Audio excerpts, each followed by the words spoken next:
যাস? ফাহাদের কাছে যাব একটু। ঠিক আছে যা, বিকেলের মধ্যে ফিরে আসিস। কেন, কোথাও যাবে নাকি? তোর আপুকে দেখতে যাব। ও আল্লাহ গো, আমার আবার বোন হলো কোন সময়? আমার বোন আছে আমি নিজেও জানি না। হারাম জাদা, জুতা চিনিস? গাল লাল করে দিব। তোর আপু মানে তোর মামা তো বোনকে দেখতে যাওয়ার কথা বলতেছে, তোর মায়া আপুর কথা বলছে। ও, আগে বলবে তো, আমি কি না কি ভাবছি। তা তুমি মায়া আপুকে দেখতে এখন কানাডায় যাবে? তুই বেশি বুঝিস কেন? তোর মায়া আপু আজ কানাডা থেকে বাসায় আসতেছে পড়ালেখা শেষ করে, আর যাবে না, তাই দেখতে যাব তুই আর আমি। আচ্ছা, আমি কি কখনো মায়া আপুকে দেখছি? শুধু নামই শুনেছি। মায়া নামের একটা মেয়ে আমার মামার আছে, সে এখন কানাডায়। আবার তুই দেখছিস? তবে তোর মনে নেই অনেক বছর আগের কথা, ও ছোট থেকেই পড়ালেখার জন্য ওর মামার কাছেই গেছিল। ও আচ্ছা, তা তোমার ভাইয়ের মেয়ে দেখতে কেমন গো আম্মু? বলো, তোমার ভাইকে আমার সাথে বিয়ে দিবে নাকি? দাঁড়া হারামজাদা। আমাকে আর পাইকে দিলাম এক দৌড়ে বাড়ির বাইরে। তারপর বাইকটা নিয়ে বেরিয়ে পড়লাম ফাহাদের কাছে যাওয়ার জন্য। যেতে যেতে আপনাদের পরিচয় দিয়ে নেই, আমি ফারাবী ইসলাম অর্ণব। আমি বাবা মার একমাত্র সন্তান। আব্বু একটা বিজনেস আছে আর মা বাসায় থাকে। আর আমি এবার অনার্স প্রথম বর্ষে। বাবা কাজের জন্য বেশি সময় দেশের বাইরে থাকে। প্রায় আধা ঘন্টা বাইক চালিয়ে এক জায়গায় এলাম। ফাহাদ আমাকে এই জায়গায় আসতে বলেছে, কিন্তু কেন আমি নিজেও সেটা জানি না। তাই আমি ফাহাদকে ফোন দিলাম। প্রথমবার ধরল না, আবার দিলাম, ধরল না। এভাবে 3বার দিলাম, ফোন ধরল না। মেজাজটা পুরো চেতে গেল আমার। আবার কল দিলাম, এইবার ফোন ধরল। কিরে, এতক্ষণ কই ছিলি? গার্লফ্রেন্ডের সাথে মিটিয়ে বিজি মনে হয়। এই তো মামা, ঠিক ধরছিস। ঠিক ধরছি মানে? তুই কই? এখানে কেন আসতে বললি? দোস্ত একটা কথা বলি, রাগ করিস না। আগে বল তুই কোথায়, তাড়াতাড়ি আয়। দেখ দোস্ত, রাগিস না, আগে পুরো কথাটা শোন। বল। আমি তোকে ডেকেছি আড্ডা দেওয়ার জন্য, আর তোর একটা গার্লফ্রেন্ডের ব্যবস্থা করতে। বা বাবা, কে তুই ভাই? তোরে তো আমি চিনতেই পারলাম না। আমায় গার্লফ্রেন্ড দিবি আর তুই? সত্যি বলছি, ওই দিক দিয়ে অনেক মেয়ে যায়, যেটা পছন্দ হয় তোকে পটিয়ে দিতাম। আমার গার্লফ্রেন্ড লাগবে না, তুই কই, তাড়াতাড়ি আয়। দোস্ত, আমি তোর কাছে যাওয়ার জন্য বের হয়েছিলাম। আসার সময় মিম ফোন দিয়ে বলল ওর সাথে নাকি ঘুরতে যাবে, আর আমিও না করতে পারলাম না। আমি এখন ওর সাথে ঘুরতে আইছি, এখন যেতে পারবো না, রাগ করিস না। আজ একটা গার্লফ্রেন্ড নাই বলে রাগ আমি কি করব? রাগের চেয়ে দুঃখটা অনেক গভীর। আজ একটা গার্লফ্রেন্ড নেই বলে সিঙ্গেলেরাই বোঝে সিঙ্গেল থাকার কষ্ট, যন্ত্রণা, হতাশা, দুঃখ, বেদনা। হতাশ হবে না দোস্ত, আমার মন বলতেছে তোর পিছন দিক থেকে কোনো মেয়ে আসতেছে, এই মেয়ে হবে তোর গার্লফ্রেন্ড। তোর ভবিষ্যৎবাণী তোর কাছে রাখ, কাট। আমি এখন একটু ঘুরে বাসায় যাব। দেখ না দোস্ত, পেছনে যদি মেয়ে না থাকে তাহলে নাই, আর যদি আসে আমাকে ট্রিট দিবি। রাখ তোর ট্রিট, শালা আমি মরি আমার জ্বালাই, আর তুই আইসিস ভবিষ্যৎবাণী করতে। দোস্ত একবার দেখ। কেন বিরক্ত করতেছিস? ঠিক আছে দেখছি। এক রাশ বিরক্তি নিয়ে পেছনে তাকালাম আমি। পেছনে তাকাতেই দেখলাম একটা মেয়ে আমার দিকে আসতেছে। দেখতে তো মাশাল্লাহ পরীর মতো। প্রথম দেখাই ক্রাশ বাস সব একসাথে খেয়ে গেলাম। ফাহাদের কথা মানতে হবে। এদিকে ফাহাদ ফোনে হ্যালো হ্যালো করতেই আছে, আমার সেদিকে কোনো হুঁশ নেই। আমি শুধু ক্রাশকে দেখেই যাচ্ছি। কিছু না বলে ফোনটা কেটে দিলাম আমি মেয়েটার দিকে অপলক তাকিয়ে আছি। মেয়েটা কখন যে আমার সামনে চলে এলো জানতেই পারলাম না। মেয়েটা আমার সামনে এসে বলল, আমাকে একটু রাইড শেয়ার করবেন? মেয়েটির কথায় আমার হুঁশ ফিরে। কাছে থেকে মেয়েটাকে দেখতে আরও সুন্দর লাগছে। মনে হচ্ছে এক্ষুনি কাজী অফিসে নিয়ে যাই। তারপর আমি বললাম, কি বললেন? শুনতে পাইনি। আমাকে একটু রাইড শেয়ার করবেন? মেয়েটি হয়তো ভাবছে আমি রাইড শেয়ার করি, কারণ আমি একটা হেলমেট পরে আছি আর একটা এক্সট্রা আছে। ফাহাদের জন্য এনেছিলাম। যাই, মেয়েটা থাকে কোথায় আর পরিচিত হতে পারবো। আমার মনে তো লাড্ডু ফুটছে। তখন আমি বললাম, জি অবশ্যই। কোথায় যাবেন? চলুন আমি রাস্তা দেখিয়ে দিচ্ছি। ঠিক আছে চলুন। তারপর মেয়েটি বাইকে উঠল। আমি হেলমেটটা দিলাম, মেয়েটিও পরে নিল। তারপর আমি চালাতে লাগলাম। এক অসাধারণ মুহূর্ত আমার জন্য। জীবনের প্রথম আমার বাইকের পেছনে কোনো সুন্দরী রমণী। আমি বাইকটা আস্তে চালাতে লাগলাম, কারণ যত আস্তে যাব তত বেশি সময় ক্রাশের সাথে থাকতে পারবো। আর একটু ভদ্র সাজারও কিছু আছে না? যাই হোক, মেয়েটির সাথে কথা বলতে হবে। আমি কোনো কিছু বলতে যাব, তার আগেই মেয়েটি বলল, দাঁড়ান, আমি নামবো। কেন? এখানেই বাসা নাকি আপনার? না। তাহলে কেন নামবেন? এটা কি বাইক চালাচ্ছেন? এভাবে গেলে তো সারা জীবন লাগবে যেতে। এর চেয়ে হেঁটে মানুষ আগে যাবে। আমার বাইকের ফার্স্ট গিয়ার আর লাস্ট গিয়ার আছে, মাঝখানে সব তার কাটা। তাহলে শেষ গিয়ারে দিন। ঠিক আছে। তারপর আমি স্পিড দিয়ে গাড়ি চালাতে লাগলাম। মেয়েটি মনে হয় ভয় পেয়েছে, তাই আমাকে জড়িয়ে ধরল। আহা, কি এক ফিলিংস! আপনাদের বলে বোঝাতে পারবো না। পেছনে মেয়ে জড়িয়ে ধরে আছে। আহা! হঠাৎ করে সামনে একটা কুকুর চলে এলো, তাই আমি কষে ব্রেক মারলাম। সাথে সাথে হাওয়ায় ধপাস করে উঠতে লাগলাম। মনে হচ্ছে উপরে চলে যাব। চোখ খুলে দেখতে পেলাম মেয়েটির বেশি কিছু ক্ষতি হয়নি, উঠে দাঁড়াচ্ছে। এইটুকু দেখেই চোখ বুজে গেল, আর কিছু মনে নাই। যখন চোখ খুললাম দেখলাম মেয়েটি আমার দিকে কেমন করে তাকিয়ে আছে। তার চোখগুলো পুরো মায়ায় ভরা। মনে হয় সারা জীবন তাকিয়ে থাকলেও মায়া কমবে না চোখের প্রতি। আশেপাশে তাকিয়ে দেখলাম হসপিটালে, হাতে পায়ে ব্যান্ডেজ। মেয়েটির দিকে তাকিয়ে দেখলাম কোনো ক্ষতি হয়নি, শুধু কপালে বাম সাইডে একটু ব্যান্ডেজ করা। দেখতে আরও অসম্ভব সুন্দর লাগছে। আমার জ্ঞান ফিরেছে, কোনো হুঁশ নেই মেয়েটির। আমার দিকে তাকিয়েই আছে, কিছুই বুঝলাম না। আমি মেয়েটির চোখের সামনে তুড়ি মারতেই মেয়েটির ধ্যান ভাঙল। সাথে সাথে মেয়েটি লজ্জা পেয়ে গেল, কিন্তু কেন লজ্জা পেল কিছুই বুঝতে পারলাম না। তবে লজ্জা পেলে মেয়েটির সৌন্দর্য আরও বৃদ্ধি পায়। তখন মেয়েটি আমাকে বলল, যাক, তাহলে জ্ঞান ফিরলো আপনার।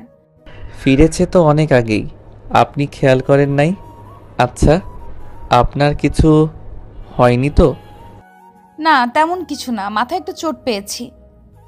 আমাকে এখানে কে নিয়ে এলো? আমি। ধন্যবাদ আপনাকে। আর সরি, আমার জন্য আপনার যাওয়াও হলো না, আবার ব্যথাও পেলেন। সমস্যা নাই, ওটা একটা দুর্ঘটনা। আপনার বাসা নাম্বার দিন, আসতে বলি। বাসায় ফোন দিলে আবার আম্মু শুরু করে দিবে। আপনার ফোনটা দিন, একটা বন্ধুকে কল করি, সে এসে নিয়ে যাবে। আপনার বাসায় ফোন দেন। বাসায় ফোন দিলে আম্মু আবার কান্না করে দিবে, আরও নানান কাহিনী। ঠিক আছে। তারপর আমি ফোনটা নিলাম, ফাহাদকে কল দিলাম। প্রথমবার রিসিভ করলো না, আবার দিলাম। এবার রিসিভ করে বলল, আসসালামু আলাইকুম, কে বলছেন? ওয়ালাইকুম আসসালাম। আমিটা কে? আমি অর্ণব। তুই কি এখনো গার্লফ্রেন্ডের সাথে আছিস নাকি? না, বাসায়। তুই কই আছিস? তোর আম্মু ফোন দিয়ে বলতেছে আছিস নাকি তুই? কোথায় যেন যাওয়ার কথা ছিল? তোর আম্মু চোটে আছে খুব। আমি হাসপাতালে আরাম করে ঘুমিয়ে আছি। মজা করতেছিস? না, আমি সত্যি হসপিটালে বাইক নিয়ে অ্যাক্সিডেন্ট করেছি। দোস্ত, তুই ঠিক আছিস তো? তোর কিছু হয় নাই তো? না, কিছু হয়নি, হাতে আর পায়ে অল্প চোট পেয়েছি। তুই হসপিটালে চলে আয়, আমাকে নিয়ে যা। আর আম্মুকে কিচ্ছু বলবি না, বাসায় গিয়ে বলবো। ঠিক আছে, তুই থাক, আমি আসতেছি। তারপর ফোনটা কেটে দিলাম। তারপর মেয়েটিকে দিয়ে দিলাম। যাই হোক, মেয়েটির নাম্বারটা তো পেলাম। ফাহাদের ফোন থেকে নিয়ে নিব। তখন আমি বললাম, আপনি আমার জন্য এত কিছু করলেন, আপনার নামটাই তো জানা হলো না। আমার নাম মায়া। আপনার? ফারাবী ইসলাম অর্ণব, সবাই অর্ণব বলেই ডাকে। আপনার নামটা তো সুন্দর। আপনারটাও। আপনি আমার জন্য এত কিছু করলেন, তাছাড়া আপনার জানি কোথায় যাওয়ার ছিল, আপনি চলে যান। আপনাকে এইভাবে রেখে কিভাবে যাই? আর আমি বাসায় ফোন করে বলে দিয়েছি যেতে দেরি হবে। আরে সমস্যা নাই, আপনি যান, এক্ষুনি ফাহাদ এসে আমাকে নিয়ে যাবে। আরে না, আগে আসুক না হয়, তারপর আমি যাব। সমস্যা নাই, আপনি যান, বাসায় আপনার জন্য চিন্তা করছে হয়তো। মায়া যেতে চাইছিল না, আমি জোর করে পাঠিয়ে দিলাম। বাসায় গেলে না জানি কি করে আম্মু। একে তো অ্যাক্সিডেন্ট করছি, আবার মামাতো বোনকে দেখার জন্য যাইতে চাইছিল। একটু পর ফাহাদ এলো। একটা কথা বলতে ভুলেই গেছি, মায়া নামের মেয়েটি সব বিল নাকি দিয়ে দিছে। তারপর ফাহাদ আমাকে ধরে নিয়ে যেতে লাগলো। একটু একটু করে হাঁটতে পারতেছি।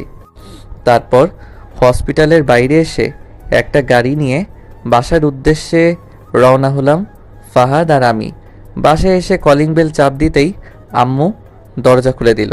প্রথম আমাকে দেখে রাগে মনে হয় খেয়ে ফেলবে, আবার আমার হাত পা ব্যান্ডেজ দেখে আম্মু বলল, কি রে, কি করে হলো এসব? তুই ঠিক আছিস তো বাবা? আমি ঠিক আছি, কিছুই হয়নি। তা তো দেখতেই পাচ্ছি। কি করে হলো এসব? বাইক নিয়ে দাঁড়িয়েছিলাম, কোথা থেকে যে একটা গাড়ি এসে ধাক্কা দিল বুঝতেই পারলাম না। গাড়িটার খেয়ে কাজ নেই, তোরে এসে ধাক্কা দিল। তোরে আমি ভালো করে চিনি, এখন ভেতরে আয়। তারপর ফাহাদ আমাকে ভিতরে নিয়ে গেল। সিঁড়ি বেয়ে উপরে উঠতে আরও আরেক ঝামেলা। একটু কষ্ট করে সিঁড়ি বেয়ে ফাহাদের সাহায্য নিয়ে উঠলাম। তারপর রুমে এসে ফাহাদ চলে গেল বিদায় নিয়ে। তখন আম্মু বলল, এবার বল কিভাবে কি হলো? সত্যি বললাম তো। থাক, বলা লাগবে না। তুই যে সত্যি বলছিস তা আমি অন্ধের মতো বিশ্বাস করছি। আম্মু, তুমি জানি কোথায় যেতে চাইছিলে?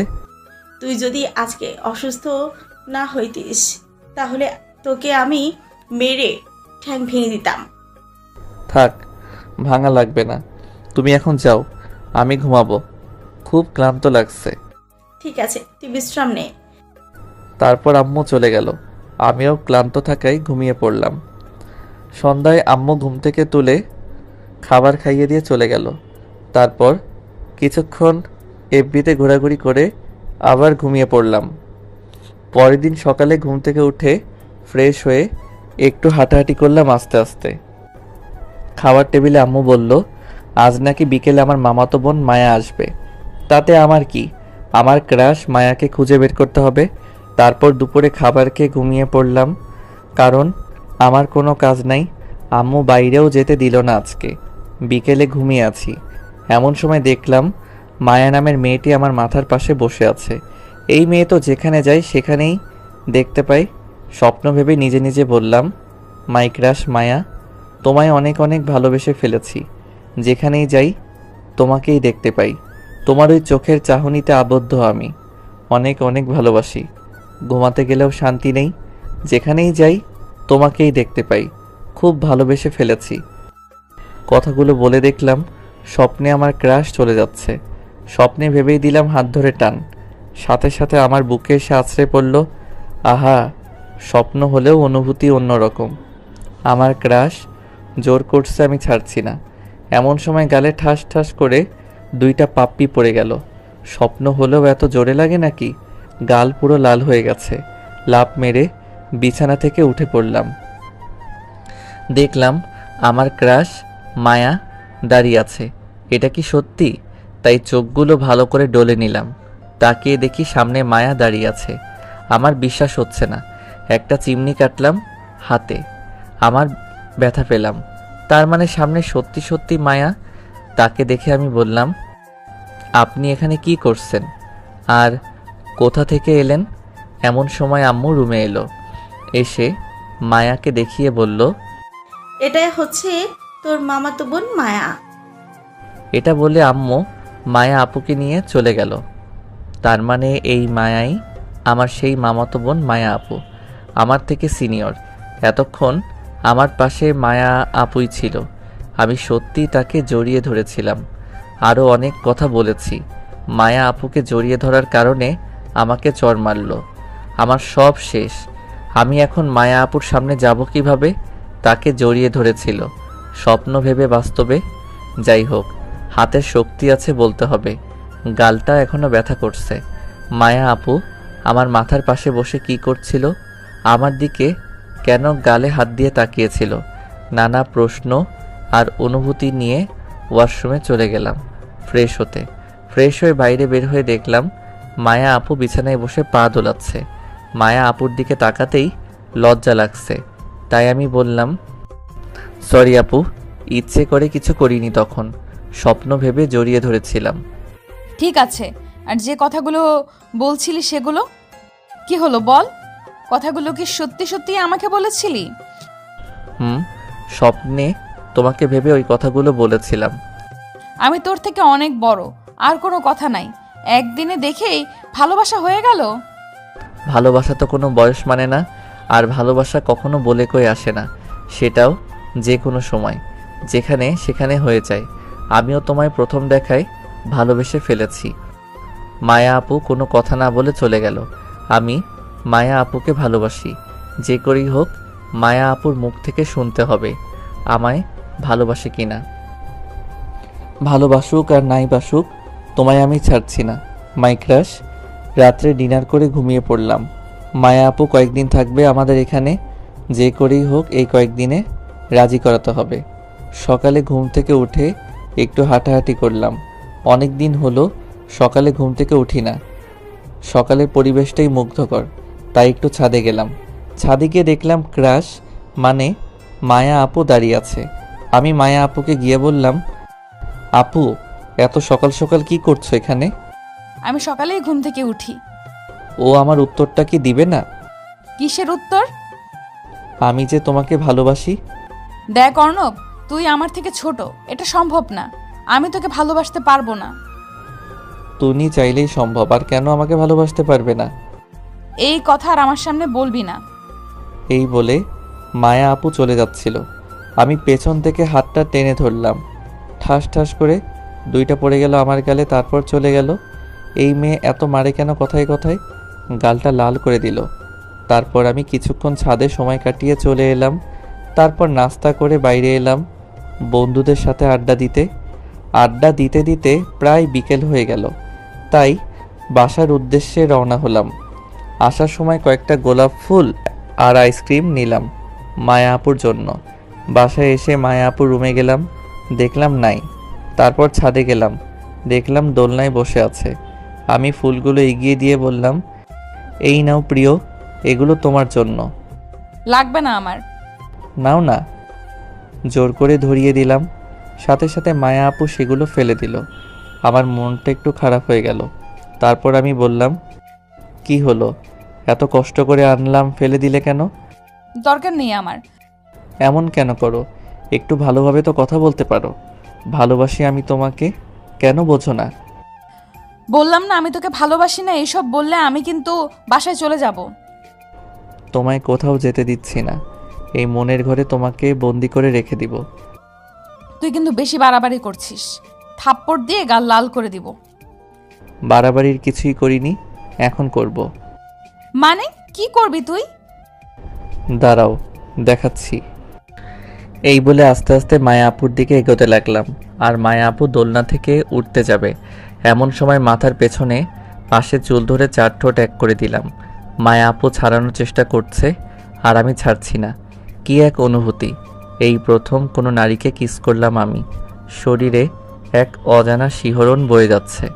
প্রায় 5 মিনিট পর ছেড়ে দিলাম, আর মায়া আপু দোলনায় ধপ করে বসে পড়ল।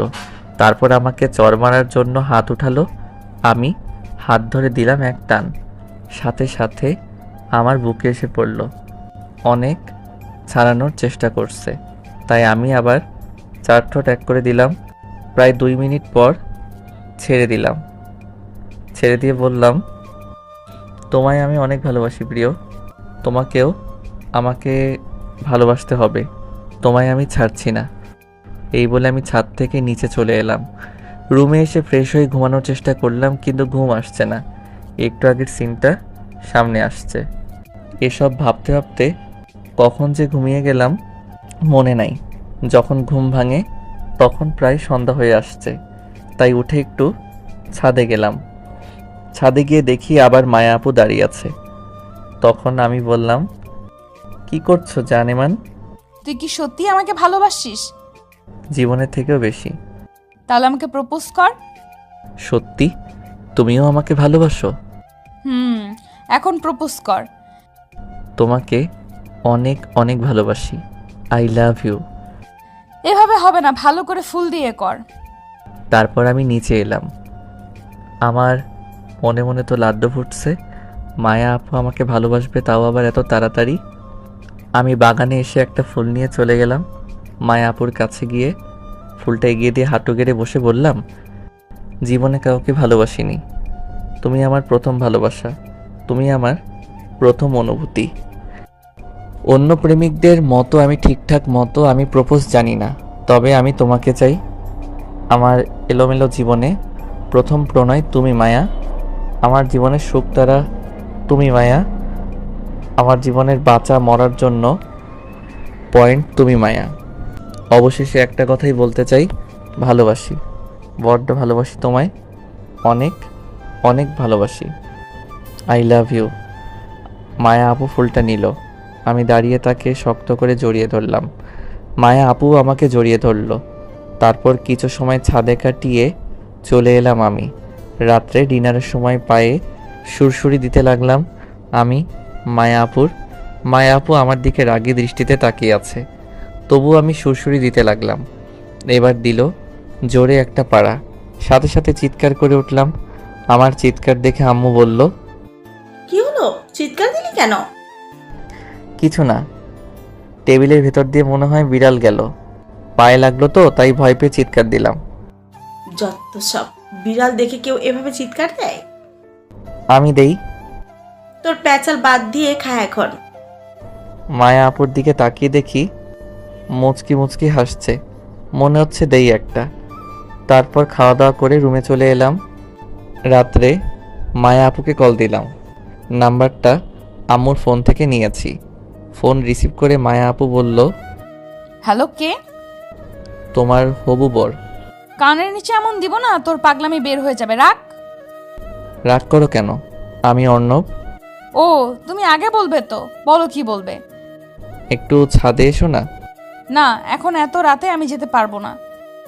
আসো না প্লিজ, একটু থেকে চলে যেও। না, আমি এখন যেতে পারবো না। তুমি তো আমাকে ভালোই বাসো না, আমার কথা কেন শুনবে?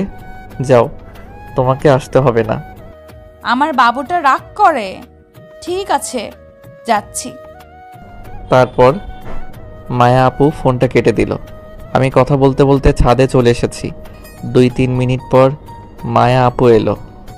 এসে আমাকে বলল, কি হলো, এত রাতে ছাদে আসতে বললে কেন? তুমি আর আমি চাঁদ দেখবো, তাই দোলনায় বসো তো। তারপর মায়া আপু দোলনায় বসলো। আমি তার কাঁধে মাথাটা দিলাম, দিয়ে বললাম, জানো, প্রথম যেদিন তোমায় দেখেছিলাম বুকের ভিতর কেমন যেন অনুভব হয়। তোমায় আমি এই কয়েকদিন অনেক ভালোবেসে ফেলেছি। তুমি আমার সিনিয়র, তবুও ভালোবাসা তো কোনো বয়স মানে না। তোমাকে অনেক অনেক ভালোবেসে ফেলেছি। তারপর কিছু সময় কাটিয়ে চলে এলাম আমরা। রুমে এসে দিলাম এক ঘুম। এভাবেই কেটে গেল কয়েকদিন। আমি মায়া আপুকে খুব ভালোবাসি, আর মায়া আপুও আমাকে খুব ভালোবাসে। আজকে মায়া আপু চলে যাবে, ভাবতেই খুব খারাপ লাগছে। তাকে ছাড়া আমার এক মুহূর্ত ভালো লাগবে না। তাই আমিও যাব মায়া আপুর সাথে তাদের বাসায়, কয়েকদিন থেকে আসব। আম্মুর থেকে পারমিশন নিয়ে নিয়েছি আগেই। 1 সপ্তাহ থাকবো মায়া আপুর সাথে। তারপর সকালের খাওয়া করে রুমে এলাম রেডি হতে। পরনে আমার ব্ল্যাক শার্ট, ব্ল্যাক জিন্স, শার্টের হাতা কোনোই পর্যন্ত ফোল্ড করা, চুলগুলো সুন্দর করে সাজানো, হাতে ব্র্যান্ডেড কালো ঘড়ি পরে তৈরি হলাম আমি। তারপরে বাইরে বের হয়ে ড্রয়িং রুমে আসলাম। মায়া আপু এখনও তৈরি হচ্ছে। জানি না মেয়েদের এত সময় লাগে কেন আটা ময়দা মাখতে। তারপর অপেক্ষা করতে লাগলাম। প্রায় আধা ঘন্টা হলো বসে আছি। অবস্থা আমার খারাপ বসে থাকতে থাকতে। অবশেষে যুদ্ধ জয় করে বেরিয়ে এলো মায়া আপু। তাকে দেখে 54,692 ভোল্টের ক্রাশ খেলাম। এই মেয়েটা ক্রাশ খাইয়ে খাইয়ে মেরে ফেলবে নাকি?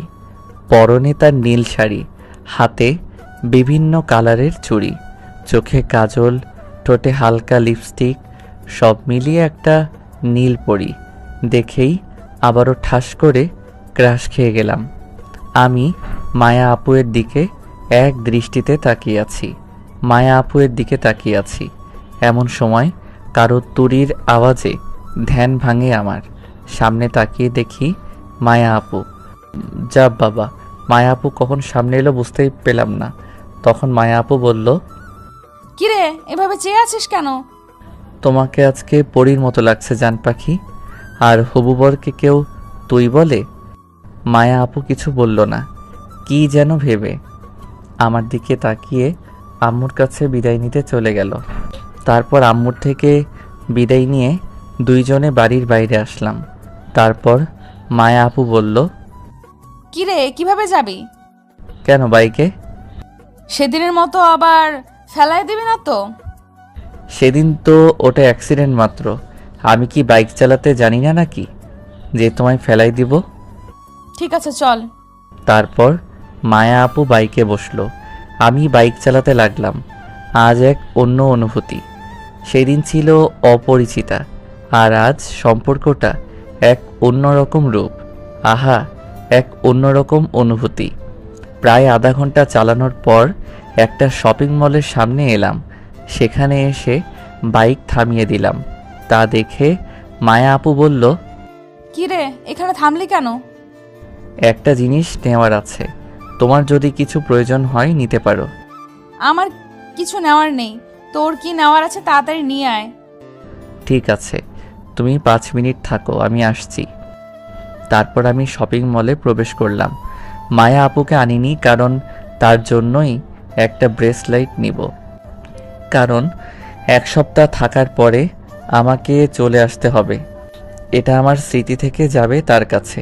তারপরে একটু খোঁজাখুঁজি করে একটা সুন্দর ব্রেসলাইট পেলাম। এটা মায়া আপুর হাতে অনেক মানাবে। তারপর সেটা নিয়ে চলে এলাম। তারপর আবার রওনা দিলাম তাকে নিয়ে। প্রায় আরও আধা ঘন্টা চালানোর পর আমরা এসে পৌঁছালাম। আমি গাড়ি থেকে নেমে মায়া আপু বাসার ভিতরে যাচ্ছি। তখন আমি বললাম, আপু দাঁড়াও, কেন? তোমার হাতটা একটু দাও তো। কেন? দাও না। তারপর মায়া আপু হাতটা এগিয়ে দিল। আমি পকেট থেকে ব্রেসলাইটটা বের করতে করতে বললাম, আমি তো 1 সপ্তাহ পরে আবার চলে যাব, তাই আমার স্মৃতি হিসেবে তোমার হাতে এটা পরিয়ে দিব। তারপর আমি ব্রেসলাইটটা বের করে পরিয়ে দিতে যাব, এমন সময় মায়া আপু বলল, তোকে একটা কথা বলি, আমি তোকে ভালোবাসি না, আর এটা আমার লাগবে না। মজা করো না তো। আমি মজা করছি না। তুই যখন ছাদে আমায় জোর করে কিস করিস তখন আমার খুব রাগ হয়েছিল, তাই তোর উপরে প্রতিশোধ নেওয়ার জন্য এমনটা করেছি। আমি কখনো তোকে ওই চোখে দেখিনি। তুই আমাকে ভুলে যা, আমার থেকে ভালো মেয়ে পাবি তুই। এসব কথা শুনে আমি পুরো পাথর হয়ে গেছি। মাটি সরে গেছে আমার পায়ের নিচ থেকে। মায়া আপু আমাকে ভালোবাসেনি ভাবতে খুব কষ্ট হচ্ছে আমার। আমি যে তাকে খুব খুব ভালোবাসি। আমার চোখ পুরো ছলছল করছে, মনে হয় এক্ষুনি ঝড় নামবে। তখন আমি মায়া আপুকে বললাম, কেন এমনটা করলে আমার সাথে? চুপ। আমার সাথে এমনটা কেন করলে? খুব ভালোবাসি তোমায়। তুমি খুব সহজেই বললে ভুলে যেতে। ভুলে যেতে চাইলেই কি ভুলে যাওয়া সম্ভব? তোমাকে আমি জীবনে ওটা চাইতেও বেশি ভালোবাসি। তোমাকে কিভাবে ভুলবো আমি? প্রতিশোধ নেওয়ার ছিল, অন্যভাবে নিতে। কেন এমনটা অভিনয় করলে আমার সাথে? কি দোষ করেছিলাম আমি? তোমায় তো ভালোই বেসেছিলাম। এমনটা না করলেও পারতে। ভালো থেকো, আর তোমাকে ডিস্টার্ব করব না। এই বলে ব্রেসলাইটটা সেখানেই ছুঁড়ে ফেলে দিলাম। চোখ যেন আমার বাদ মানছে না। কথাগুলো বলতে বলতে কেঁদে দিয়েছি। তারপর চোখ মুছে বাইকে চড়ে স্টার্ট দিয়ে সেখান থেকে চলে এলাম। সেখান থেকে এসে একটা লেকের পাড়ে গেলাম। সেখানে গিয়ে বসলাম। আশেপাশে কোনো মানুষ নেই। নদীর পানি একে একে বয়ে যাচ্ছে। আমার চোখের পানিও বাদ মানছে না। আসার সময় কয়েক প্যাকেট সিগারেট কিনে নিয়ে এলাম। সেখানে বসে সিগারেট খেতে লাগলাম। একটা টান দিতেই প্রচুর পরিমাণে কাশি হতে লাগলো।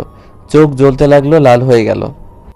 কষ্ট হচ্ছে খুব, কিন্তু এই সামান্য কষ্ট কিছুই না আমার বুকের ভিতরে হওয়া কষ্টের থেকে। সেখানে বসে সিগারেট খেতে লাগলাম আর আজকের দেওয়া মায়াপুর আঘাতপ্রাপ্ত কথাগুলো ভাবতে লাগলাম। সেখানে বসে কাটিয়ে দিলাম অনেক সময় সিগারেট খেতে খেতে। প্রায় সন্ধ্যা হয়ে এলো। এখন বাসায় যেতে হবে। তাই সেখান থেকে উঠে বাইক নিয়ে বাসার দিকে আসতে লাগলাম। কিছুক্ষণের ভিতরে বাসায় চলে এলাম। কলিং বেল চাপ দিলাম, কেউ খুলল না। আবার দিলাম, এবার আম্মু দরজা খুলে দিল। আমায় দেখে আম্মু অবাক হয়ে তাকিয়ে আছে আমার দিকে। তারপর আম্মু বলল, কিরে, তোর মামা বাড়ি থাকার কথা, এত রাতে চলে এলি কেন? আর তোর চোখ মুখ এমন হয়েছে কেন? মুখ থেকে গন্ধ আসতেছে, কিছু খেয়েছিস নাকি? আমি কোনো কথা না বলে আম্মুকে পাশ কাটিয়ে ভিতরে চলে এলাম। আম্মু দরজা বন্ধ করে আমার পেছন পেছন আসতে লাগলো। আম্মু কিছু বলার আগেই রুমে ঢুকে ঠাস করে দরজা বন্ধ করে দিলাম। বাহির থেকে আম্মু দরজা খোলার জন্য বলতেছে। আমি তা কানে না নিয়ে বিছানায় শুয়ে শুয়ে কাঁদতে লাগলাম। বুকের ভিতরটা কষ্টে শেষ হয়ে যাচ্ছে আমার। মায়া আপু এভাবে অভিনয় করতে পারলো আমার সাথে? শুধু তো ভালোই বেসেছিলাম। ভাবতেই বুক ফেটে কান্না আসছে আমার। কখনো মায়া আপুকে ভুলতে পারতো কিনা জানি না। কাঁদতে কাঁদতে কখন যে ঘুমিয়ে গেছি মনে নাই। এদিকে আম্মু আমার অবস্থা দেখে চিন্তিত। আমি 1 সপ্তাহ থাকবো বলে গিয়েছিলাম, কিন্তু চলে এলাম কেন? তাই আম্মু মামিকে ফোন করলো। আচ্ছা আরশি, অর্ণবের সাথে কিছু হয়েছে? না, কেন, কি হয়েছে? অর্ণব বাসা থেকে গেল 1 সপ্তাহ থাকবে তোমাদের ওখানে বলে, কিন্তু ও তো রাতে এখন বাসা এলো আর চোখ মুখ ফুলে আছে, কান্না করেছে মনে হয়। কি বলো এসব? কিন্তু অর্ণব তো আমাদের এখানে আসেনি। ও তো মায়ের সাথেই গেল তোদের সাথে ওখানেই থাকার জন্য। তাহলে এতক্ষণ কই ছিল? ও তো ভেতরেই আসেনি, আর মায়া তো একাই এসেছে বাসার ভেতরে, ও তো আসেনি। বাসায় এসে সোজা রুমে চলে গেল, কোনো কথা বলো না। এরকম তো কোনো সময়ও করে না ও। আমি মায়াকে বলে দেখি কিছু হয়েছে নাকি। ঠিক আছে, আমি দেখছি ওদিকে। ঠিক আছে। তারপর আম্মু ফোন কেটে দিয়ে চিন্তিত হয়ে রুমে চলে গেল, কারণ অনেক রাত হয়ে গেছে। এদিকে মামি মায়া আপুকে জিজ্ঞেস করার জন্য তার রুমে গেল। গিয়ে দেখলো মায়া আপু কী যেন চিন্তা করছে। তখন মামি মায়া আপুর পাশে গিয়ে বসলো। তখন মায়া আপু মামিকে বলল, কিছু বলবে আম্মু? অর্ণব আর তোর মধ্যে কিছু হয়েছে? না, কেন, কি হয়েছে? না, ও নাকি আমার বাসায় থাকার জন্য এসেছিল, কিন্তু না এসে চলে গেল কেন? আমাকে বলছিল কি জানি কাজ আছে। আমি বাসার ভেতরে ঢোকার জন্য বলছিলাম, কি জানি কাজ আছে বলে চলে গেছে। ও, অর্ণব এখন এত রাতে বাসায় ফিরলো? আর ওর আম্মু ফোন করে বলল কিছু হয়েছে নাকি, আর সারাদিন কই ছিল, আর মনে হয় অনেক কান্না করেছে। ও ঠিক আছে, তুই ঘুমা, অনেক রাত হয়েছে। তারপরে মামি চলে গেল। মায়া আপু কি জানি ভাবতে ভাবতে সেও ঘুমিয়ে পড়ল। এদিকে সকাল সকাল সূর্যের কড়া আলো জানালা দিয়ে প্রবেশ করছে। সূর্যের কড়া আলো আমার মুখে পড়তেই ঘুমটা ভেঙে যায় আমার। তাই আর শুয়ে না থেকে ঘুম থেকে উঠে পড়লাম।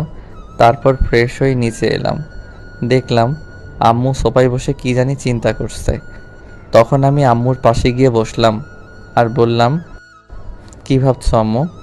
কিছু হয়েছে বাবা? কিছু হলে বল আমাকে। কাল কেন এত রাতে এলি, আর সারাদিন কোথায় ছিলি? একটা বন্ধুর বাসায় ছিলাম, একটা জরুরি কাজ ছিল তাই সেখানে গিয়েছিলাম। তুই না কাল তোর মামা বাড়ি গেলি 1 সপ্তাহ থাকবি বলি? ওর কাজটা একটু জরুরি ছিল, তাই মায়া আপুকে নামিয়ে দিয়ে চলে এসেছি। ঠিক আছে। আম্মু নাস্তা দাও, খুব খিদে পেয়েছে। ঠিক আছে, তুই বস, আমি নিয়ে আসছি।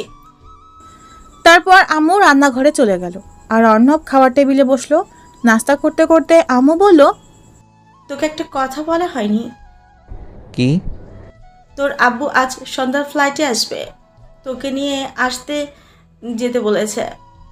ঠিক আছে। তারপর নাস্তা করে বাইরে বের হলো। বাসায় থাকলে মায়ের কথা মনে পড়বে, তাই বাইরে বের হলো। তারপর ফাহাদকে কল দিল। দোস্ত কই তুই? মামার দোকানে আছি, কেন? তুই থাক, আমি যাচ্ছি। তারপর ফোনটা কেটে দিয়ে মামার দোকানে যেতে লাগলো। সেখানে গিয়ে দেখে ফাহাদ বসে বসে সিগারেট টানছে। অর্ণব ওর পাশে বসে ওর হাত থেকে সিগারেটটা নিয়ে টানতে লাগলো। আর ফাহাদ অর্ণবের দিকে অবাক হয়ে তাকিয়ে আছে। অর্ণব ওর তাকিয়ে থাকা দেখে বলল, কি রে, এইভাবে তাকিয়ে আছিস কেন? তুই কে বলতো? মজা করিস না তো এখন। আমি তো আমার চোখকে বিশ্বাস করতে পারছি না, যেখানে তুই আমাকে সিগারেট খেতে বারণ করতি, আর আজ সেখানে তুই সিগারেট খাচ্ছিস। খাচ্ছি, কষ্ট দূর করার জন্য খেতে হয়। তোর আবার কিসের কষ্ট? কিছু না, এমনি বললাম। আমি আগে থেকেই খেতাম, তুই জানতিস না? কি? আমি জানতাম না, মিথ্যা বলছিস না। আচ্ছা এসব বাদ দে, চল কয়দিনের জন্য কোথাও থেকে ঘুরে আসি। ঠিক আছে, কোন দিক যাবি? 2-3 দিন পর। ঠিক আছে। তারপর ফাহাদের সাথে আড্ডা দিল। আড্ডা দিতে দিতে দুপুর হয়ে গেল। তারপর ফাহাদের থেকে বিদায় নিয়ে চলে আসলো বাসায়। গোসল করে খাবার খেয়ে দিল এক ঘুম। বিকেলে ঘুম থেকে উঠে ছাদে গেল। ছাদে গিয়ে মনটা খারাপ হয়ে গেল, কারণ এমন সময় মায়া আপুর সাথে দুষ্টুমি করত। মায়া আপুর কথা খুব মনে পড়ছে, তাই ছাদে না থেকে আবার রুমে চলে আসলো। রুমে এসে মায়ের কথা ভাবতে লাগলো। মায়ের কথা ভাবতেই চোখ ভিজে গেল। কতই না ভালোবাসতো তাকে, কি দোষ করেছিল, কেন তার সাথে এমনটা করলো। এসব ভাবতেই বুক ফেটে কান্না আসতেছে অর্ণবের। বিকেলে আর বাইরে বের হলো না। একটু পরে সন্ধ্যা হতে চললো। তারপর বেরিয়ে পড়লো এয়ারপোর্টের উদ্দেশ্যে। তারপর কিছুক্ষণ পর চলে আসলো এয়ারপোর্টে। একদম সঠিক সময়ে এসেছে। অর্ণবের আব্বু এসে পৌঁছালো মাত্র। তারপর অর্ণব তার আব্বুকে নিয়ে বাসায় আসতে লাগলো। আস্তে আস্তে আব্বু বলল, কেমন আছিস? কোনো রকম চলে যাচ্ছে। কেন, কিছু হয়েছে? টাকা লাগবে? না। তোর লেখাপড়া কেমন চলছে? ভালো, বর্তমানে কলেজ জব, তাই বাসাতেই থাকতে হয়। ঠিক আছে। তারপর আর কিছু কথা বলতে বলতে বাসায় চলে আসলো। আপু রুমে চলে গেল ফ্রেশ হতে। ক্লান্ত হয়তো খুব। অর্ণব রুমে চলে আসলো। আবার মায়ের কথা মনে পড়লো। যখন কোনো কথা ভাবে না, মস্তিষ্ক যখন কোনো কিছু ভাবে না, ফাঁকা হয়, ঠিক তখনই সব সময় মায়ের কথা মনে পড়ে। তার সাথে কাটানো দিনগুলোর কথা মনে পড়ে। রুমে বসে বসে এসব ভাবছিল। তখন অর্ণবের আম্মু এসে ডেকে নিয়ে গেল ডিনার করার জন্য। তারপর ডিনার করে রুমে আসলো। কিছু সময় এফবিতে ঘোরাঘুরি করে ফোনটা রেখে দিল। ঘুমানোর প্রস্তুতি নিচ্ছে, এমন সময় ফোনটা বেজে উঠল। তাকিয়ে দেখে আননোন নাম্বার, তাই প্রথমবার কেটে দিল, কিন্তু আবার ফোন করলো। এবার রিসিভ করে সালাম দিল, কিন্তু ফোনের ওপাশ থেকে কিছুই বলল না। হ্যালো হ্যালো করলো, কিন্তু কিছুই বলল না। তাই বিরক্ত হয়ে ফোনটা কেটে দিল। আবার ফোন দিল। এবার রিসিভ করে কিছু বলতে যাবে, তার আগেই ফোনের ওপাশ থেকে কারো কান্নার আওয়াজ আসছে। কেউ ফুপিয়ে ফুপিয়ে কাঁদছে। তাই অর্ণব বলল, কি হলো, কথা বলুন। কে আপনি? এভাবে বিরক্ত করতেছেন কেন? কি হলো, কথা বলবেন না কেটে দিব? মায়া নামটা শুনেই বুকটা কেমন করে উঠল। আমাকে এত কষ্ট দিয়েও স্বাদ মেটেনি, তাই আমি বললাম, আপনি কেন ফোন দিয়েছেন আমায়? আপনি কে বলছিস কেন? তুই না আমাকে ভালোবাসিস? ভালোবাসি? হাসালেন মিসেস মায়া। আমি যাকে ভালোবাসতাম সে আমার কাছে মরে গেছে। এমনটা বলো না প্লিজ। আমি তোমায় খুব ভালোবেসে ফেলেছি। আমি তোমার শূন্যতা আমাকে বুঝিয়ে দিয়েছে আমি তোমাকে কত ভালোবেসে ফেলেছি। তোমার সাথে সেই সময় কাটানো দুষ্টুমিটাকে ভালোবেসে ফেলেছি আমি। প্লিজ, খুব ভালোবাসি তোমায়। তাই এতদিন আপনার সেই ভালোবাসা কোথায় ছিল? যখন আমি আপনাকে পাগলের মতো ভালোবাসতাম, তখন আপনি কি করলেন? আমার সাথে ভালোবাসার অভিনয় করলেন।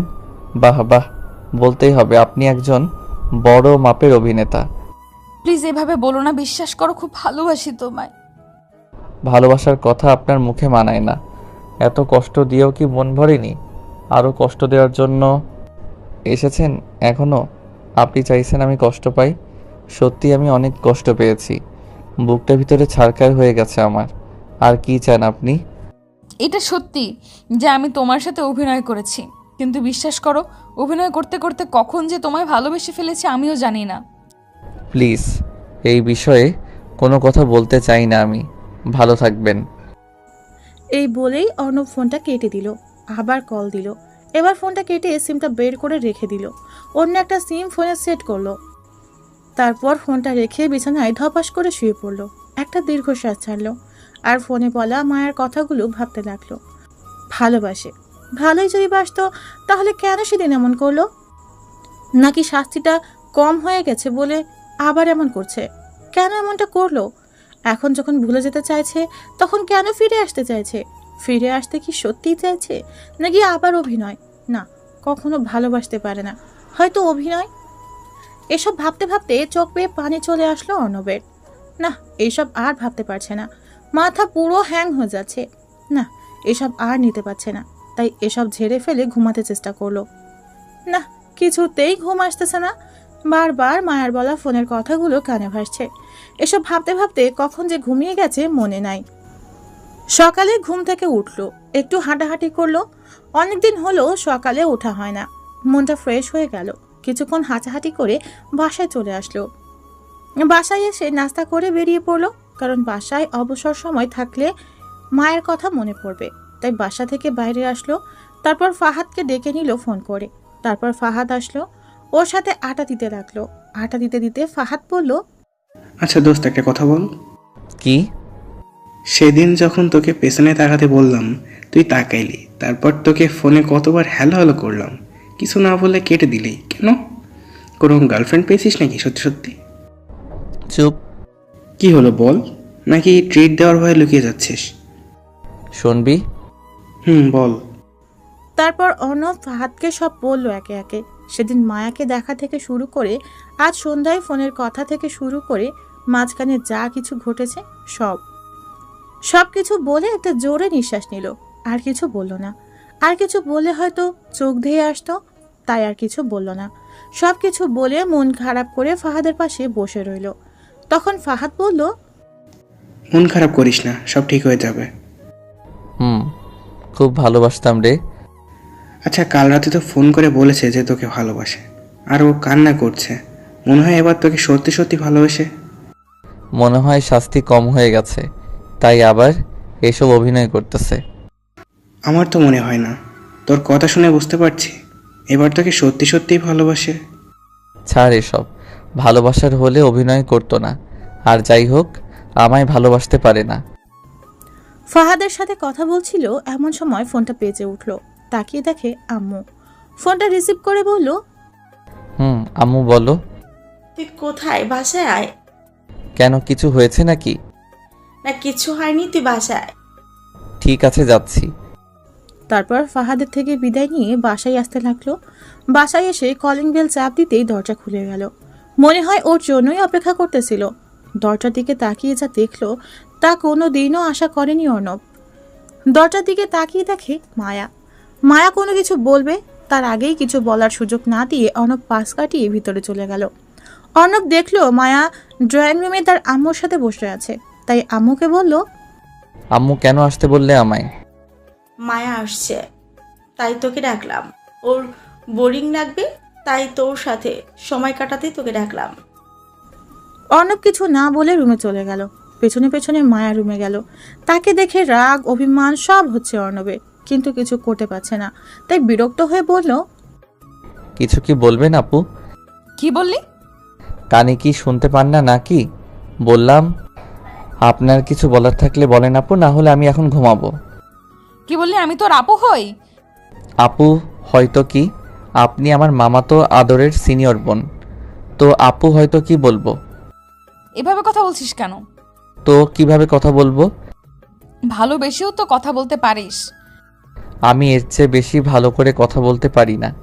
আর ভালোবাসার কথা বলছেন, সেটা কবেই উঠে গেছে আমার জীবন থেকে।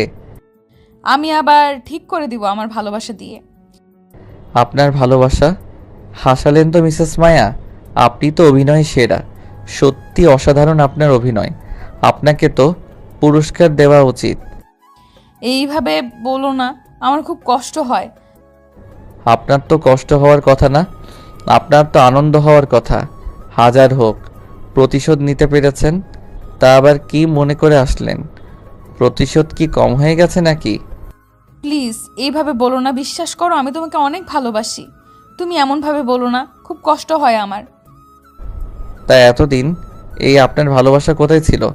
তখন কি ঘুমিয়েছিল নাকি? এখন জেগে উঠেছে ভালোভাবে শাস্তি দেওয়ার জন্য?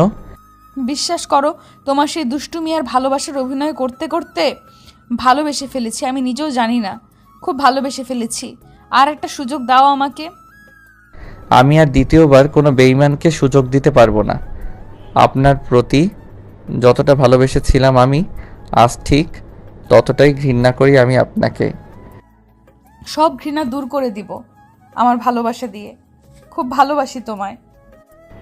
এসব কথা আর আমি শুনতে চাই না। রুম থেকে বেরিয়ে যান বলছি। আমার কথাটা তো।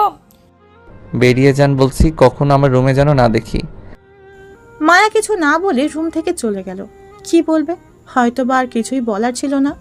তারপর অর্ণব ধপাস করে বিছানায় পড়ে গেল। কেন ওর সাথে সবসময় এমনটা হয়? অভিনয় তো করলো, তাহলে আবার কেন ফিরে আসলো? আবার কি চায়? নাকি সত্যিই ভালোবাসে? এরকম হাজারো চিন্তা মাথায় নিয়ে ঘুমিয়ে পড়লো। সন্ধ্যায় ঘুম ভাঙলো আম্মুটাকে। তারপর ফ্রেশ হয়ে ডিনার করতে আসলো। আব্বু, আম্মু আর মায়া বসে আছে। অর্ণব গিয়ে তাদের সাথে যোগ দিল। মায়া অর্ণবের সামনে চেয়ারে বসে আছে। অর্ণবের দিকে কেমন করে তাকিয়ে আছে। খাবার খেতে খেতে পায়ে সুরসুরি অনুভব করলো। মনে হচ্ছে কেউ পা দিয়ে পা সুরসুরি দিচ্ছে। মায়ের দিকে তাকিয়ে দেখলো তার দিকে তাকিয়ে মুচকি মুচকি হাসছে। অর্ণবের আর বোঝার বাকি রইল না কিছু। কোনো রকমে খাওয়া শেষ করে রুমে চলে আসলে পুরো সময় পায়ে সুরসুরি দিয়েছে, কিন্তু কিছুই বলতে পারলো না। রুমে এসে শুয়ে পড়লো। প্রতিদিন রুমের দরজা খুলে দিয়ে ঘুমায়, আজও তার ব্যতিক্রম না। রুমের দরজা লক না করেই শুয়ে পড়লো। ঘুম আসতেছে না, বারবার মায়ের কথাগুলো মনে পড়ছে। একটা সুযোগ দাও, খুব ভালোবাসি তোমায়। এসব হাজারো কথা কানের কাছে এসে মিছিল শুরু করেছে। এসব ভাবতে ভাবতে কখন যে ঘুমিয়ে গেছে মনে নাই। সকাল সকাল কিছু ভারী অনুভব করলো বুকে, তাই ঘুমটা ভেঙে গেল। তাকিয়ে দেখে একটা মেয়ে শুয়ে আছে তার উপর। তার চুলগুলো সারা মুখে ছড়িয়ে আছে। এক অদ্ভুত ঘ্রাণ, নেশা চড়ানো মাতাল হওয়ার মতো ঘ্রাণ। মনে হচ্ছে সেই ঘ্রাণে মাতাল হয়ে যাবে। মেয়েটির চুলগুলো সরালো মুখ থেকে। তারপর চুলগুলো তার মুখ থেকে সরাতেই প্রচণ্ড রাগ হতে লাগলো। মায়া শুয়ে আছে ওর উপর। ধাক্কা দিয়ে সরিয়ে দিল। ধাক্কা দেওয়াতে মায়া ঘুম থেকে উঠে গেল। অর্ণব প্রচণ্ড রাগ নিয়ে তাকিয়ে আছে। মায়া কিছু না বলে লজ্জা পেয়ে চলে গেল। মাথায় কিছুই আসতেছে না। যাকে এত দূরে সরানোর চেষ্টা করছে সেও দূরে সরিয়ে দিয়েছে। তাহলে আজ কেন এমন করছে? অর্ণবও ঘুম থেকে উঠে পড়ায় আর ঘুমালো না। ফ্রেশ হতে ওয়াশরুমে চলে গেল। আয়নার দিকে তাকাতেই আউ চমকে উঠল নিজের দিকে তাকিয়ে। এটাকে সারা মুখে লিপস্টিকের বন্যা বয়ে গেছে। এবার অনেক রাগ হলো। নিজের চুল নিজেই ছিঁড়তে হচ্ছে। রুমের দরজা খুলে রেখে ঘুমানোটাই ভুল হয়েছে। তারপর ফ্রেশ হয়ে ছাদে গেল। ছাদে গিয়ে দেখে মায়া ছাদের এক সাইডে উদাস হয়ে আকাশের দিকে তাকিয়ে আছে। তাই অর্ণব সেখান থেকে চলে আসতে যাবে, এমন সময় পিছন থেকে মায়া বলল, আমি তোর কাছে এতটাই ঘৃণার হয়ে গেছি যে আমি এখানে আছি বলে থাকা যাবে না। মায়ার কথায় অর্ণব কেমন যেন একটা ফিল অনুভব করলো। তাই সেখান থেকে গেল না, ছাদের একপাশে গিয়ে দাঁড়িয়ে রইল।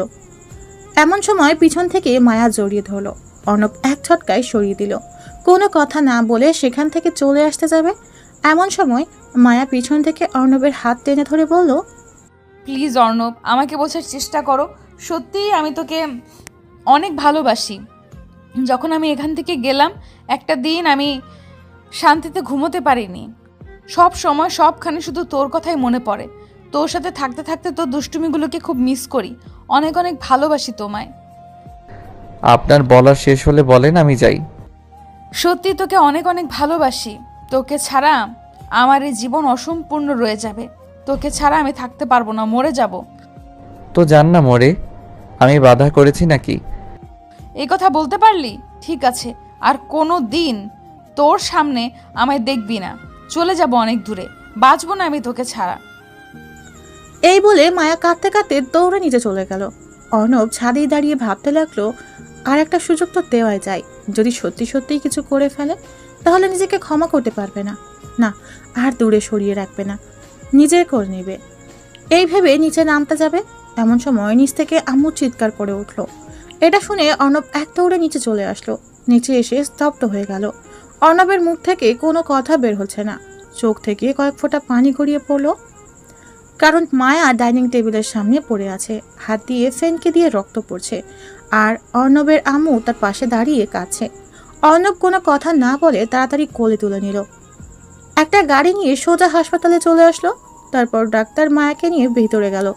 অর্ণব বাইরে দাঁড়িয়ে কাঁদছে, আম্মুকে সাথে নিয়ে আসেনি।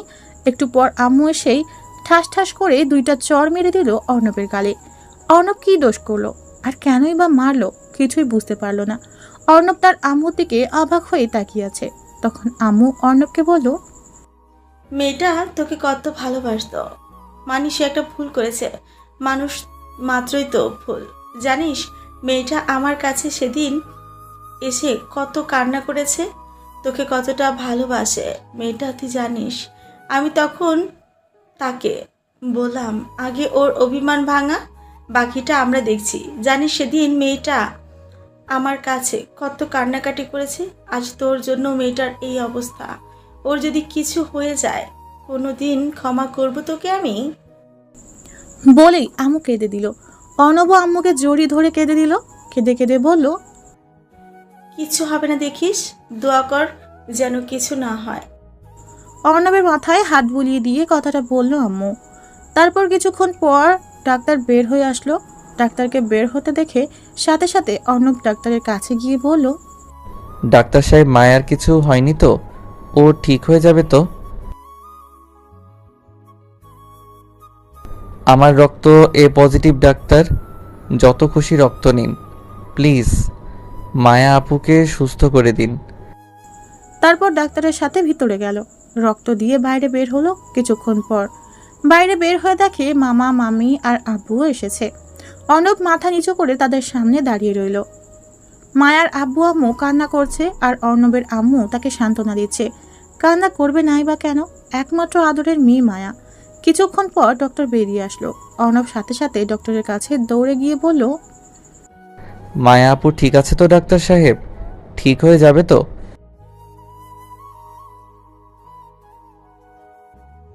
অর্ণব ডক্টরের কথা শুনে একটা দীর্ঘশ্বাস ফেলল।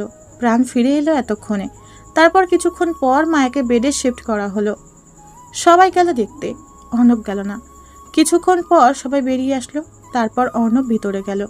মায়া অর্ণবের দিকে তাকিয়ে আছে, চোখ থেকে পানি পড়ছে তার। কাছে গিয়েই ঠাস ঠাস করে দুইটা চড় মেরে দিল অর্ণব। মায়া তার দিকে অবাক হয়ে তাকিয়ে আছে, চোখ থেকে অঝোর ধারায় বৃষ্টি নামছে। এই অবস্থায় মায়াকে দেখতে কলিজা ছিঁড়ে যাচ্ছে অর্ণবের।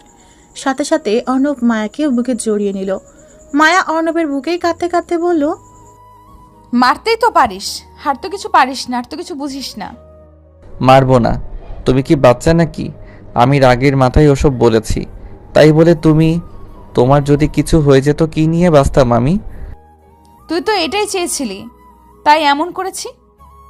আবার মার খাবে বলে দিলাম?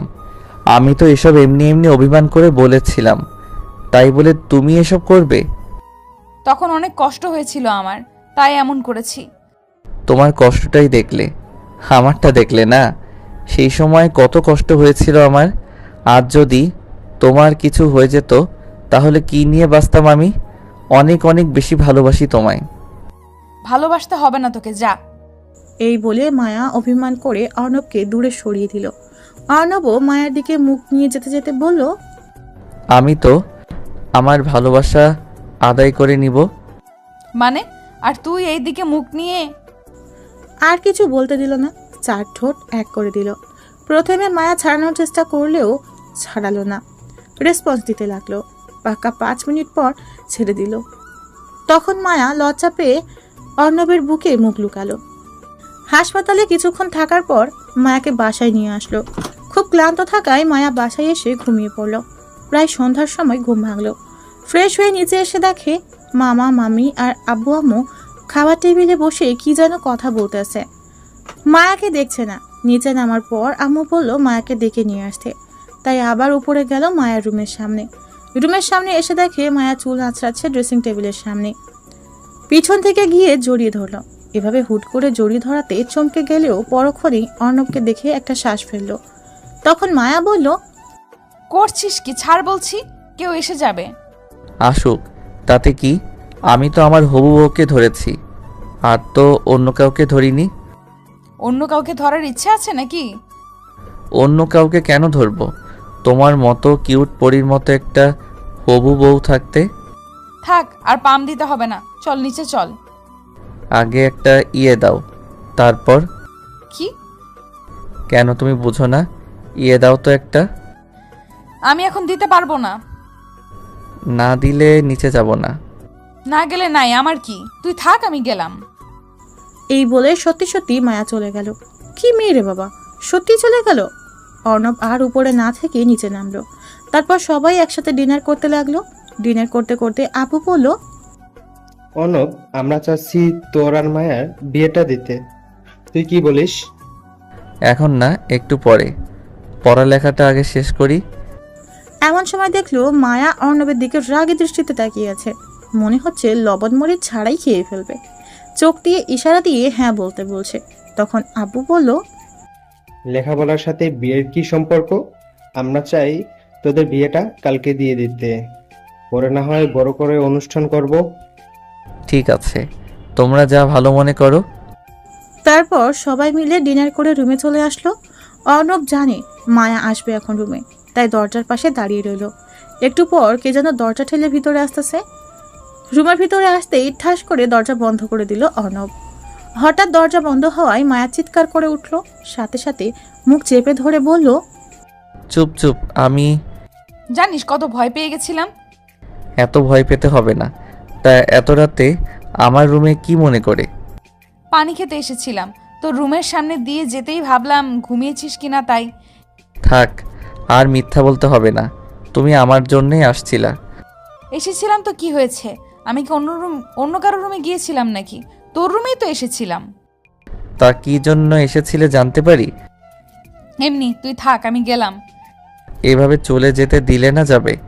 তখন যেটা দাওনি এখন ওটা দাও। এখন দিতে পারবো না, আর তো একদিন, কালকে তো বিয়ে। তো কি হয়েছে? এখন দেরি না করে ঝটপট একটা ইয়ে দাও। ঠিক আছে, তুই চোখ বন্ধ কর। চোখ বন্ধ করতে হবে কেন? আমার লজ্জা লাগে। ওরে আমার লজ্জাবতী হবু বউরে, সেদিন যে ঘুমের মধ্যে কিস করছিলে তখন লজ্জা কি শরবত করে গুলে খেয়েছিলে? এই কথা বলে অর্ণব তার চোখ বন্ধ করলো। প্রায় 2 মিনিট হলো কিছু সারা শব্দ পেল না। পালিয়ে গেল না তো আবার? চোখ খুলে দেখে সত্যিই পালিয়ে গেছে। যাস সালা, এবারেও বোকা বানিয়ে পালিয়ে গেল। মনে এক বালতি কষ্ট নিয়ে ঘুমিয়ে পড়ল। পরের দিন সব নিয়মকানুন মেনে অর্ণব আর মায়ার বিয়েটা হয়ে গেল। বিয়েটা অর্ণবদের বাড়ি থেকেই হয়েছে। রাত 12টা বর্তমানে। বাসর ঘরের সামনে দাঁড়িয়ে আছে অর্ণব। ভিতরে যাওয়ার সাহস পাচ্ছে না। বুকে 53,882 গ্রাম আর মনে 73,829 গ্রাম সাহস নিয়ে ভিতরে ঢুকলো। ঢুকে দরজাটা লক করে দিল। অর্ণবের রুমে ঢোকার শব্দ পেয়ে মায়া বিছানা থেকে নেমে এসে সালাম করলো। অর্ণব মাথায় হাত দিয়ে বলল, বেঁচে থাকো মা। কি বললি? আমি দাঁড়া, তোর হচ্ছে আজকে। সরি আপু, থুক্কু বউ। হুম। তুমি থাকো, আমার খুব ঘুম পেয়েছে। আমি ঘুমাবো, ডিস্টার্ব করো না। এই বলে অর্ণব বিছানায় গিয়ে শুয়ে পড়ল। মায়া অর্ণবের উপরে বসে পড়ল। কি হলো, এভাবে উপরে বসে আছো কেন? ডিস্টার্ব করো না, আমি ঘুমাবো। কোনো ঘুমানো চলবে না আজকে। এতদিন তো সুযোগের অপেক্ষায় ছিলি, এখন পেয়েও ছেড়ে দিচ্ছিস নাকি ভালো সাজার অভিনয় করছিস? আমি ভালো, এটা পৃথিবীর সবাই জানে। না বিশ্বাস করলে পাঠক পাঠিকাদের জিজ্ঞেস করে দেখতে পারো। তোকে চেনাই আছে আমার, লুচ্চা। কি? আমি লুচ্চা? ঠিক আছে, আমি লুচ্চা। লুচ্চামির কি দেখছো? এখন দেখবে আমি কত লুচ্চা। তারপর অর্ণব মায়াকে নিচে ফেলে দিয়ে তার উপরে উঠে পড়ল। আস্তে আস্তে মায়ার মুখের দিকে মুখ নিয়ে যেতে লাগলো। মায়ার নিঃশ্বাস ভারী হয়ে আসছে, ঘন ঘন নিঃশ্বাস নিচ্ছে। তার গরম নিঃশ্বাস অর্ণবের মুখে আছড়ে পড়ছে, তার ঠোঁট দুটো কাঁপছে। কি এক মাতাল করার মতো নেশা তার ঠোঁটে। অর্ণব আর কিছু না বলে তার ঠোঁট দুটো দখল করে নিল। মায়াও সমান তালে রেসপন্স ফিরিয়ে দিতে লাগলো। পাক্কা 10 মিনিট পর ছেড়ে দিল। মায়া অর্ণব দুজনই হাঁপাচ্ছে। তারপর মায়া অর্ণবের বুকে মাথা রাখলো আর বলল, না, আমার না টুইন বেবি লাগবে। তার জন্য কি করতে হবে শুনি? কেন, তুমি কিছু জানো না? না, আমি কিছু জানি না। তুমি তো আমার সিনিয়র বউ, তুমি শিখিয়ে দাও। ওলে বাবুলে, আসো শিখিয়ে দেই। এই বলে মায়া 4 ঠোঁট এক করে দিল। অর্ণব তাকে রেসপন্স দিতে লাগলো। অর্ণব কম কিসে, সিনিয়র বউ তার শিশু জামাইয়ের উপর ঝাঁপিয়ে পড়লো। তারপর যা হবার তাই হলো। বাকিটা ইতিহাসের 758 নম্বর পৃষ্ঠায় দেওয়া আছে, পড়ে নেবেন সবাই। ধন্যবাদ।